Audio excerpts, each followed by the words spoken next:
এটা কেমন চরিত্র? ৫ ওয়াক্ত নামাজ পড়ে এবং ৫ ওয়াক্ত নামাজ পড়ায় এবং সুদও খায়। প্রিয় বন্ধুরা, এটা জানতে হলে অবশ্যই আমার ভিডিওতে লাইক, কমেন্ট, শেয়ার করতে ভুলবেন না এবং চ্যানেলে যদি নতুন হয়ে থাকেন তাহলে অবশ্যই চ্যানেলটি সাবস্ক্রাইব করে আমার সাথে থাকবেন।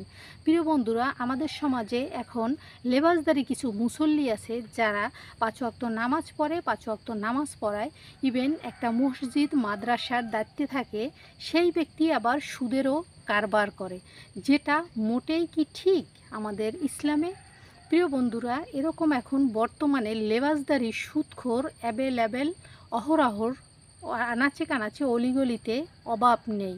প্রতিটা মসজিদের, প্রতিটা মাদ্রাসার, প্রতিটা ভালো ধর্মীয় সংস্থায় দেখবেন এ ধরনের সুদখোর, ঘুষখোর, মানুষকে ঠকানো, মানুষকে ভুলভাল বুঝানো, এরকম মন মানসিকতার চরিত্রের মানুষের আজ এই দেশে অভাব নেই। কিন্তু এই যদি হয় শিক্ষাদান করা ব্যক্তিদের চরিত্র, তাহলে যারা এই জাতি বর্তমানে সামনের দিকে এগিয়ে যাবে, তাদের কি পরিস্থিতি হবে ভেবে দেখেছেন কখনো?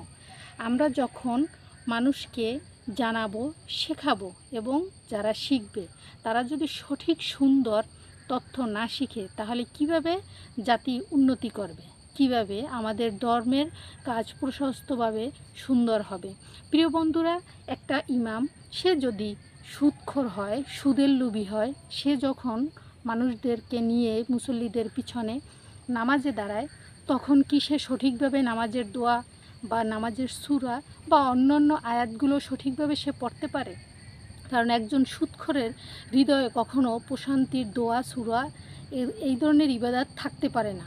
এজন্য সে যখন তার মানুষ দেখানো, লোক দেখানো যে ইবাদতটুকু করে, তখন তার মনের ভিতর বিরাজমান থাকে আল্লাহ ভয় নেই, আল্লাহর প্রতি কোনো ভয় নেই। তার তখন ভিতরে কাজ থাকে যে সে কাকে তাগেদা দিবে, কার কাছ থেকে সুদ আসবে, কাকে সে সুদের জন্য প্যারা দিতে যাবে, কারটা সঠিকভাবে আসতেছে না তাকে গিয়ে হামলা দিবে, এই ধরনের পেশা থাকে তাদের দেখবেন আপনি যদি তার সাথে এই লেনদেন করেন, তার চরিত্রটা কত বড় ভয়ঙ্কর, কত বড় নিকৃষ্ট, কত বড় খারাপ সেটা দেখতে পারবেন। কিন্তু আমরা যারা তার সাথে সেই লেনদেনে যুক্ত না, তারা মনে করব সে একজন ফেরেশতা, তার ফ্যামিলির কাছে সে একজন অন্য ধর্মের মতন, দেবতার মতন সেরকম মনে করে, এতটা প্রায়োরিটি সে পায়।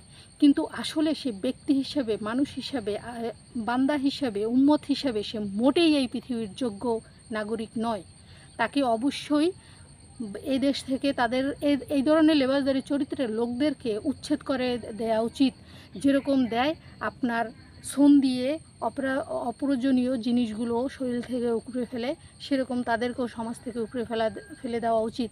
তো সবাই ভালো থাকবেন, সুস্থ থাকবেন এবং আমার সাথে থাকবেন। চেষ্টা করব আপনাদের মাঝে কিছু জানার, শোনার, শেখার তথ্য নিয়ে আসতে। আল্লাহ হাফেজ।